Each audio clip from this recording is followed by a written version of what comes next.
Fans ആണെങ്കിൽ brand new ഡേയിൽ നമ്മുടെ ഹൾക്കൊക്കെ വരുന്ന ആ ഒരു ഹൈപ്പിൽ നിന്നുകൊണ്ടിരിക്കുന്ന ടൈമിലാണ് ഡൂംസ്ഡേയുടെ ട്രെയിലർ ഇറക്കി വിട്ടിട്ട് മൊത്തം ഇൻ്റർനെറ്റ് ഫാൻഡം തന്നെ ഇവർ കത്തിച്ച് കളഞ്ഞത്. അതായത് ഇതിന് ട്രെയിലർ ഇറങ്ങുന്നതിന് തൊട്ട് മുമ്പ് വരെ എങ്ങോട്ട് തിരിഞ്ഞാലും ബ്രാൻഡ് ന്യൂ ഡേ ആയിരുന്നെങ്കിൽ ഇപ്പം എങ്ങോട്ട് തിരിഞ്ഞാലും അവഞ്ചേഴ്സ് ഡൂംസ്ഡേ ആണ്. എന്തായാലും ഡൂംസ്ഡേ അവിടെ ഇരിക്കട്ടെ. ഇനി എന്തായാലും 3-4 ദിവസത്തിനുള്ളിൽ നമ്മുടെ സ്പൈഡർമാൻ ബ്രാൻഡ് ന്യൂ ഡേ ഇറങ്ങാൻ വേണ്ടി പോവാണ്.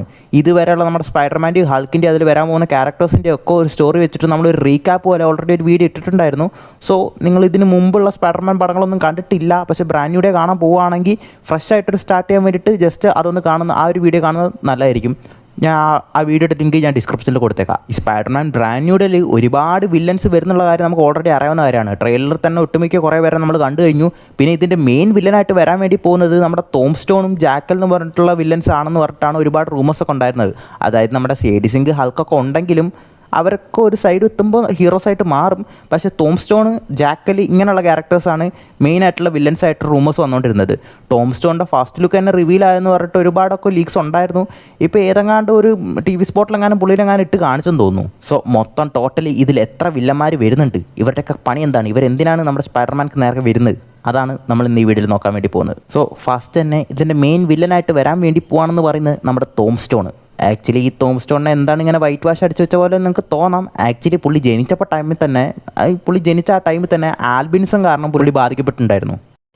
അങ്ങനെ അതുകൊണ്ടാണ് പുള്ളിക്ക് ആ വെള്ള കളറും ആ ഒരു കാരണം കൊണ്ട് തന്നെ ചെറുപ്പം മുതൽ തന്നെ ഒരുപാട് ബുള്ളിങ്ങും പുള്ളി ഏറ്റുവാങ്ങിയിട്ടാണ് ജീവിച്ചുകൊണ്ടിരുന്നത്. ആക്ച്വലി നമ്മളെ കിങ് പിന്നെ പോലെ തന്നെയുള്ള ഒരു ക്യാരക്ടറാണ്. അതായത് പുള്ളി വലിയൊരു ക്രൈം ലോഡാണ്, അതായത് ഗാങ്സ്റ്ററാണ്. ഇനി ഈ ടോം സ്റ്റോണിന് നമ്മുടെ സ്പൈഡർമാനോട് എന്താണ് ദേഷ്യം എന്ന് വെച്ച് കഴിഞ്ഞാൽ അത് തന്നെ, പുള്ളി ഒരു ക്രൈം ലോഡാണ്. പുള്ളി ന്യൂയോർക്കിൽ ഒരുപാട് കിഡ്നാപ്പിങ്, ക്രൈംസ് അങ്ങനത്തെ ഒരുപാട് സാധനങ്ങളൊക്കെ ചെയ്തുകൊണ്ടിരിക്കുകയായിരിക്കും. ആ ടൈമിൽ പുള്ളിക്ക് ഏറ്റവും വലിയ വെല്ലുവിളിയായിട്ട് ഉണ്ടായിക്കൊണ്ടിരുന്നത് വേറെ ആരുമല്ല, അതൊക്കെ തടയാൻ വേണ്ടി ശ്രമിച്ചത് നമ്മുടെ സ്പൈഡർമാൻ തന്നെയാണ്. സോ ആ ഒരു കാര്യം മതിയല്ലേ ഇവർക്ക് തമ്മിൽ തല്ലാൻ വേണ്ടിയിട്ട്. പക്ഷേ അത് ഈ പടത്തിലേക്ക് വരുമ്പോൾ ചിലപ്പോൾ ഈ കാര്യങ്ങളിൽ എന്തെങ്കിലുമൊക്കെ ഒരു മാറ്റം വരിക. കാരണം നമ്മുടെ ടോം സ്റ്റോണിനെ തടയാൻ വേണ്ടിയിട്ടായിരിക്കും, അങ്ങനെ ആയിരിക്കും പുള്ളിക്ക് ഈ വെഞ്ചൻസ് ഒക്കെ നമ്മുടെ സ്പൈഡർമാനോട് തോന്നുന്നത്. പക്ഷേ ഇതിൽ പുള്ളി ജാക്കൽ എന്ന് പറഞ്ഞിട്ടുള്ള ഒരു വില്ലനെ കൺട്രോൾ ചെയ്തിട്ട് നമ്മുടെ സ്പൈഡർമാൻ്റെ ബോഡി തന്നെ ടേക്ക് ഓവർ ചെയ്യാൻ വേണ്ടി ശ്രമിക്കുന്ന പോലെയൊക്കെ ഒരു റൂമേഴ്സ് ഉണ്ട്. അതെന്താണെന്നൊക്കെ നമുക്ക് പടം കണ്ടു കഴിഞ്ഞിട്ട് അറിയാം. പിന്നെ ഈ പടത്തിൽ വരാൻ വേണ്ടി പോകുന്നുള്ള മെയിനായിട്ടുള്ള വേറൊരു വില്ലനാണ് നമ്മുടെ ബൂമറാങ്. ആക്ച്വലി ഈ ബൂമറാങ്ങിന് നമ്മുടെ സ്പൈഡർമാനോട് പേഴ്സണലായിട്ടുള്ള വലിയ പ്രശ്നങ്ങളൊന്നും ഇല്ല. കാരണം പുള്ളി ഒരു ഹയേർഡ് ആയിട്ടുള്ള മേഴ്സണറിയാണ്. പുള്ളിയുടെ മെയിൻ പവേഴ്സ് എന്ന് പറയുന്നത് കാര്യമായിട്ട് വലിയ പവേഴ്സ് ഒന്നും ഇല്ല. ആ ബൂമറാങ്സ് ഇല്ല പുള്ളി എറിയുന്നത്, അതാണ് പുള്ളിയുടെ പവേഴ്സ് തന്നെ. അതായത് പല തരത്തിലുള്ള ബൂമറാങ്സ് ഉണ്ട്. അതായത് മുള്ളുള്ള പോലത്തത്, പൊട്ടിത്തെറിക്കുന്ന പോലത്തത്, പോയിസൺ ഉള്ളത്, അങ്ങനെ പലതരത്തിലുള്ള സാധനങ്ങൾ. അങ്ങനെ ഈ ബൂമറാങ്സ് ഒക്കെ ആക്യുറേറ്റായിട്ട് എറിഞ്ഞിട്ട് എനിമീസിനെ അറ്റാക്ക് ചെയ്യുക, കൊല്ലുക എന്നുള്ളതാണ് പുള്ളിയുടെ മെയിനായിട്ടുള്ള സംഭവം. മെയിനായിട്ടും പുള്ളീനെ ഓരോ ആൾക്കാർ ഹയർ ചെയ്യാറാണ്. ഇതിൽ മിക്കവാറും നമ്മുടെ ടോം സ്റ്റോൺ ആയിരിക്കണം ഈ ബൂമറാങ്ങിനെ ഹയർ ചെയ്യുന്നത് നമ്മുടെ സ്പൈഡർമാനെ ഹണ്ട് ചെയ്യാൻ വേണ്ടിയിട്ട്. പിന്നെ ഇതേപോലെ തന്നെയുള്ള ഒരു വില്ലനാണ് നമ്മുടെ ടെറൻറ്റുല. അതായത് പുള്ളിക്കും നമ്മുടെ സ്പൈഡർമാനായിട്ട് പേഴ്സണലായിട്ടുള്ള വലിയ വൈരാഗ്യങ്ങളൊന്നുമില്ല. പുള്ളി ഒരു മേഴ്സണറിയാണ്. പുള്ളീനെയും ഇങ്ങനെ ആരെങ്കിലുമൊക്കെ ഹയർ ചെയ്തായിരിക്കണം. കാരണം അങ്ങനെയായിരിക്കും ഇവരൊക്കെ നമ്മുടെ സ്പൈഡർമാനായിട്ടുള്ള ഒരു ക്ലാസ്സിന് വേണ്ടി വരുന്നത്. ആരെങ്കിലും ഒരാൾ പൈസ കൊടുത്തിട്ട് ഇവനെ ഹണ്ട് ചെയ്തിട്ട് കൊണ്ടുപോകാന്ന് പറഞ്ഞിട്ട് ഇവരൊക്കെ നമ്മുടെ സ്പൈഡർമാനെ പിടിക്കാൻ വേണ്ടി പോകുന്നത്. ഇനി ഈ ടെറൻറ്റുലേനെ കുറിച്ച് നോക്കുകയാണെങ്കിൽ ആശാന് സൂപ്പർ പവേഴ്സ് ഒന്നുമില്ല. പുള്ളി ഒരു നോർമൽ മിലിറ്ററിയിൽ ഉണ്ടായിരുന്ന ഒരാളായിരുന്നു. പക്ഷെ പുള്ളി പിന്നെ ഒരു മേഴ്സണറി ആയിട്ട് മാറി. അങ്ങനെ പുള്ളിക്ക് സൂപ്പർ പവേഴ്സ് ആയിട്ടൊന്നുമില്ല. പുള്ളിയുടെ മെയിൻ പവേഴ്സ് എന്ന് പറയുന്നത് തന്നെ പുള്ളിയുടെ മാർഷൽ ആർട്സും പിന്നെ അക്രോബാറ്റിക് സ്കിൽസും ആണ്. പിന്നെ പുള്ളിയുടെ മെയിൻ വെപ്പൺ എന്ന് പറയുന്നത് ഒരു റേസർ ഷാർപ്ഡ് ആയിട്ടുള്ള ഒരു ബ്ലേഡ് പോലത്തെ ഒരു സാധനം പുള്ളിയുടെ ബൂട്ടിൽ പുള്ളി ഫിക്സ് ചെയ്തിട്ടുണ്ടാവും. അതിൽ പോയിസൺ ഉണ്ടാവും. അതാണ് പുള്ളി അധികം ഫൈറ്റിന് വേണ്ടിയിട്ട് യൂസ് ചെയ്യുന്നത്. അതേ ഒരു സംഭവമായിരിക്കും നമ്മുടെ സ്പൈഡർമാനെതിരെ യൂസ് ചെയ്യുന്ന പോലെ ആ ട്രെയിലറിൽ നമ്മൾ കണ്ടിട്ടുണ്ടാവുക. പിന്നെ അടുത്ത ആളാണ് നമ്മുടെ മെയിൻ അണ്ണൻ സ്കോർപ്പിയൻ. പുള്ളിക്ക് എന്തുകൊണ്ടാണ് സ്പൈഡർമാനോട് ഇത്ര വൈരാഗ്യം? ആക്ച്വലി പുള്ളിനെ ക്രിയേറ്റ് ചെയ്തിട്ടുള്ളത് തന്നെ നമ്മുടെ ജെ ജോണ ജോൺസൺ ആണ്. അതായത് കോമിക്സിൽ. അതായത് പുള്ളി നമ്മുടെ പീറ്റർ പാർക്കർ എങ്ങനെ ഈ എക്സ്ക്ലൂസീവ് സ്പൈഡർമാൻ്റെ ഒക്കെ ഫോട്ടോസ് എടുക്കുന്നതെന്ന് അറിയാൻ വേണ്ടിയിട്ടാണ് പുള്ളിക്കാരൻ മാക് ഹാഗർ എന്ന് പറഞ്ഞിട്ടുള്ളൊരു ഇൻവെസ്റ്റിഗേറ്ററെ ഹയർ ചെയ്യുന്നതും അതിനുശേഷം സ്പൈഡർമാനെ പോലെ തന്നെ സ്ട്രെങ്ത് ഉള്ള ഒരാളെ ക്രിയേറ്റ് ചെയ്യാൻ വേണ്ടിയിട്ട് ഈ ജെ ജോണ ജോൺസൺ തന്നെ ഫണ്ട് ചെയ്യുന്നതും അങ്ങനെ നമ്മുടെ ഈ മാക് ഗാർഗൻ ഒരു ഫിസിക്കൽ എക്സ്പെരിമെൻറ്റിന് വേണ്ടിയിട്ട് പോകുന്നതും പുള്ളി ഈ സ്കോർപ്പിനായിട്ട് മാറുന്നതും. പക്ഷേ അത് എന്നിട്ട് നമ്മുടെ ഈ MCUയിലേക്ക് വന്നപ്പോൾ മാറിയിട്ടുണ്ടാവും. കാരണം ഇതിൽ നമ്മുടെ സ്പൈഡർമാനായിട്ട് പണി കൊടുക്കാൻ വേണ്ടി മാത്രമാണ് പുള്ളി വരുന്നത്. കാരണം അമ്മാതിരി പണിയാണല്ലോ ആ ഹോം കമ്മിങ്ങിൽ ഈ ഗാർഗൻ ഇട്ടിട്ട് പുള്ളി കൊടുത്തത്. അതായത് മര്യാദയ്ക്ക് പുള്ളിയുടെ ബിസിനസ് നോക്കിക്കൊണ്ട് പോയിക്കൊണ്ടിരുന്ന ഒരാളെ അടിച്ച് ജയിലിൽ കയറ്റിയവനാണ് നമ്മുടെ സ്പൈഡർമാൻ. സോ അതുകൊണ്ടായിരിക്കും പുള്ളിക്ക് നമ്മുടെ സ്പൈഡർമാനോടുള്ള ഒരു ഗ്രഡ്ജും പുള്ളി റിവെഞ്ച് എടുക്കാൻ വേണ്ടി തീരുമാനിച്ചിട്ടുള്ളതും. ആ ഒരു കാര്യം കൊണ്ടാണ് പുള്ളി ഇതിൽ നമ്മുടെ സ്പൈഡർമാനെ തപ്പി വരുന്നതും. ഒരു പക്ഷേ ആ ഒരു കാര്യം മനസ്സിലാക്കിയിട്ട് ഇതിൻ്റെ ഒരു മെയിൻ വില്ലൻ നമ്മുടെ ഈ സ്കോർപ്പിയോനെ കൂട്ടുപിടിച്ചിട്ടുണ്ടാവും. കാരണം ഓൾറെഡി ടെറൻഡുല, ബ്രൂമറാങ് ഇവരൊക്കെ നമ്മുടെ സ്പൈഡർമാനെ കൊല്ലാൻ വേണ്ടിയിട്ട് ഹയർ ചെയ്തിട്ടുള്ളതായിരിക്കും ആരെങ്കിലും. അതേപോലെ തന്നെ ഈ സ്പൈഡർമാൻ്റെ അടുത്ത് ഈ വെഞ്ചൻസ് ഉള്ള നമ്മുടെ സ്കോർപ്പിയോനെയും മനസ്സിലാക്കിയിട്ട് പുള്ളീനെ ആരെങ്കിലും ഒരാൾ ഹയർ ചെയ്തായിരിക്കും. ഇനി അങ്ങനെ ഹയർ ചെയ്തതല്ലെങ്കിൽ ഇവരെ എല്ലാവരെയും ഒരാൾ ചിലപ്പോൾ മൈൻഡ് കൺട്രോൾ ചെയ്യുന്നതായിരിക്കാം. കാരണം ഇതിൻ്റെ തന്നെ ഓൾറെഡി നമ്മുടെ സ്കോർപ്പിയൻ പറയുന്നുണ്ട് ഞാൻ അത് വെറും സ്കോർപ്പിയൻ മാത്രമല്ല എന്ന്. ചിലപ്പോൾ പുള്ളിനെ ആരെങ്കിലും കൺട്രോൾ ചെയ്തിട്ടും ആയിരിക്കാം അങ്ങനെ ഒരു ഫൈറ്റ് അവിടെ നടക്കുന്നത്.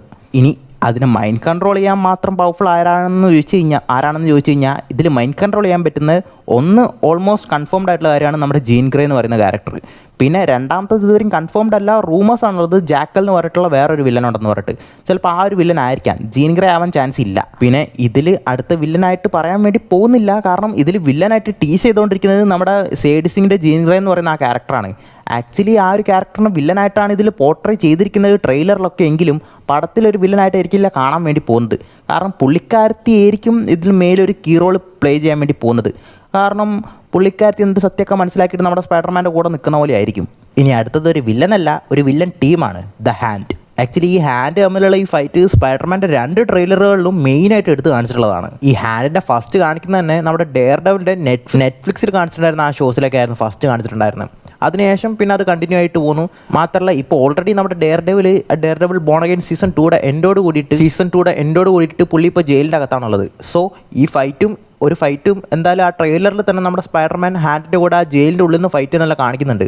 സോ മിക്കവാറും അതിൽ നമ്മുടെ ഡെയർ ഡെവിൽ ഉണ്ടാവാൻ ചാൻസ് ഉണ്ട്. പിന്നെ കോമിക്സിൽ ഈ നിഞ്ച ഗ്രൂപ്പ്സ്, അതായത് ഈ ഹാൻഡ് എന്ന് പറയുന്നത് ഒരു ഏൻഷ്യൻ്റ് ആയിട്ടുള്ള നിഞ്ച ഗ്രൂപ്പ്സാണ്. മാത്രമല്ല ഇവർക്ക് ഒരുപാട് സൂപ്പർ നാച്ചുറൽ പവേഴ്സും റിച്വൽസൊക്കെ ഇവർ ചെയ്യാറുണ്ട്, റിസറാക്ഷൻ പോലത്തെ ഒരുപാട് സാധനങ്ങളൊക്കെ. ഇതിൻ്റെ പ്ലോട്ടിലേക്ക് പ്രകാരം നമ്മുടെ ഈ ജാക്കൽ എന്ന് പറയുന്ന സംഭവം, ഈ വില്ലൻ നമ്മുടെ സ്പൈഡർമാൻ്റെ ബോഡിക്ക് വേണ്ടിയിട്ടാണ് വരുന്നത്. അതായത് പുള്ളിയുടെ റിസറാക്ട് ചെയ്തിട്ട് പുള്ളിക്ക് ആ ബോഡി ടേക്ക് ഓവർ ചെയ്യാൻ വേണ്ടിയിട്ട്. അതേപോലെ തന്നെയാണ് ഇവിടെ നമ്മുടെ സ്പൈഡർമാനും മ്യൂട്ടേഷൻ നടന്നുകൊണ്ടിരിക്കുകയാണ്. സോ ഈ റിച്വൽസിന് വേണ്ടിയിട്ട് ഈ ഹാൻഡിൻ്റെ തലവനായിട്ടുള്ളത് ആ ഒരു ജാക്കൽ എന്ന് പറയുന്ന ഒരു സംഭവമായിരിക്കും. അങ്ങനെ ഇവരൊക്കെ വെച്ചിട്ട് നമ്മുടെ സ്പൈഡർമാനെ വീണ്ടും ഹണ്ട് ചെയ്തിട്ട് കൊണ്ടുവരാൻ വേണ്ടിയിട്ടായിരിക്കണം ഈ വില്ലൻസൊക്കെ വരുന്നതും ഈ ഹാൻഡും നമ്മുടെ സ്പൈഡർമാൻ നേർക്ക് വരുന്നതൊക്കെ. അപ്പോൾ ഇത്രയാണ് ഈ സ്പൈഡർമാൻ ബ്രാൻഡ് ന്യൂ ഡേയിലേക്ക് വരാൻ വേണ്ടി നമ്മൾ ട്രെയിലറിലും പിന്നെ പടത്തിൽ വരാൻ ചാൻസ് ഉണ്ടെന്ന് പറഞ്ഞിട്ടുള്ള റൂമേഴ്സിലൊക്കെ ഉള്ള വില്ലന്മാരൊക്കെ. ഇനി ഇതൊന്നും അല്ലാതെ വേറൊരു ക്യാരക്ടറും ഉണ്ട്. അത് ഇതിന് മുമ്പുള്ളൊരു വീഡിയോയിൽ ഞാൻ പറഞ്ഞിട്ടുണ്ടായിരുന്നു. അതായത് നമ്മുടെ യെലേന ബെല ഇതിൽ വരുന്നുള്ളത് ഓൾമോസ്റ്റ് കൺഫേംഡ് ആയിട്ടുള്ള കാര്യമാണ്.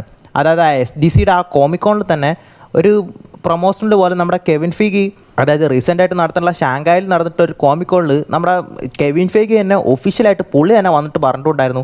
അതായത് യെലേന ബെലയുടെ വേഷമിട്ട് കോസ്പ്ലേ ആയിട്ട് ഒരു ചേച്ചി വന്നപ്പോൾ ആ ചേച്ചീനെ നോക്കിയിട്ട് പുള്ളി പറയുന്നുണ്ട്, അതായത് യെലേന ബെലനെ നമ്മൾ മൂവീസിൽ തന്നെ ഡയറക്റ്റായിട്ട് ഒരു തവണയും കൂടി കാണാൻ വേണ്ടി പോവാണെന്ന്. അതും ഡൂംസ്ഡേക്ക് മുമ്പായിട്ട് മെയിനായിട്ട് മൂവീസായിട്ട് ഒരൊറ്റ പടേ വരാനിരിക്കുന്നുള്ളൂ.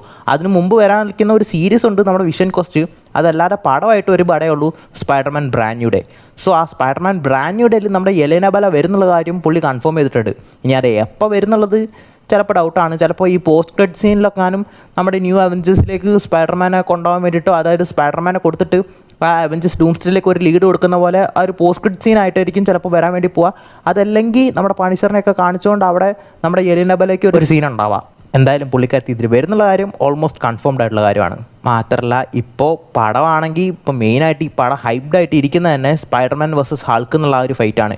ആ ഫൈറ്റ് ആണെങ്കിൽ കട്ട് ചെയ്തിട്ട് ഇപ്പോൾ ഒമാർ മൊത്തം ആ ഫൈറ്റ് തന്നെ യൂട്യൂബിലിട്ട് എന്തായാലും റിലീസ് ചെയ്ത് കഴിഞ്ഞു. ഇനി പടത്തിൽ മിക്കവാറും ആ ഫൈറ്റിൽ കാണാൻ മാത്രം ഒന്നും ഉണ്ടാവില്ല. ഇനി എങ്ങനെ സ്പൈഡർമാൻ ഹൾക്കിനെ ഡിഫീറ്റ് ചെയ്യുന്നു എന്നുള്ള മാത്രം അറിഞ്ഞാൽ മതി. എന്തായാലും ഹൾക്കിനെ ഡിഫീറ്റ് ചെയ്യും, അത് ഉറപ്പാണ്. കാരണം സ്പൈഡർമാൻ പടമാണ്. ഇനി ഈ ഹൾക്ക് നമ്മുടെ ഡൂംസ്ഡേയിൽ കാണാൻ പറ്റുമോ എന്നൊക്കെ ചോദിച്ചു കഴിഞ്ഞാൽ അറിയത്തില്ല. മിക്കവാറും ഹൾക്ക് ഉണ്ടാവാൻ ചാൻസ് ഇല്ലെന്നാണ് എനിക്ക് തോന്നുന്നത്. കാരണം ആ ലീക്കായ ക്ലിപ്സിലും പിന്നെ അവഞ്ചേഴ്സ് ഡൂംസ്ഡേയുടെ ട്രെയിലറിലൊന്നും നമ്മുടെ ഹൾക്കുള്ള പോലെ ഒരു ഹിൻറ്റും കൊടുത്തിട്ടില്ല. മിക്കവാറും ഹൾക്കോ സ്പൈഡർമാൻ അതിലുണ്ടാവാൻ ചാൻസ് ഇല്ല. മറിച്ച് നമ്മുടെ സീക്രട്ട് വാർസിൽ ചിലപ്പോൾ അവരുണ്ടാവാൻ ചാൻസ് ഉണ്ട്. കാരണം ഇതിന് മുമ്പ് തന്നെ സീക്രട്ട് വാർസിൻ്റെ കൺസെപ്റ്റായിട്ടെന്ന് പറഞ്ഞിട്ട് കുറച്ച് സാധനങ്ങളൊക്കെ റിലീസ് ആയിട്ടുണ്ടായിരുന്നു. അതിൽ നമ്മുടെ ഈ ഹൾക്ക് ഗ്യാങ്ങിൻ്റെ ഒരു സ്ഥലമുള്ളതുപോലെയൊക്കെ ഒരുപാട് സംഭവങ്ങളൊക്കെ ഉണ്ടായിരുന്നു. സോ അത് വെച്ച് നോക്കുമ്പോൾ നമ്മുടെ സീക്രട്ട് വാർസിലായിരിക്കും ഇനി ചിലപ്പോൾ നമുക്ക് ഹൾക്കിനെ കാണാൻ വേണ്ടി പറ്റുക. എന്തെങ്കിലും ആവട്ടെ. മാത്രമല്ല 25-ാം തീയതി നമ്മുടെ മാർവലിൻ്റെ കോമിക്കോൺ പാനൽ നടക്കുന്നുണ്ട്. അതിലെന്തൊക്കെ അപ്ഡേറ്റ് ആണ് വരാൻ പോകുന്നതെന്നൊക്കെ നമുക്ക് കണ്ടു തന്നെ അറിയാം. സോ പുതിയൊരു വീഡിയോയിൽ കാണുന്നവരെ ബൈ.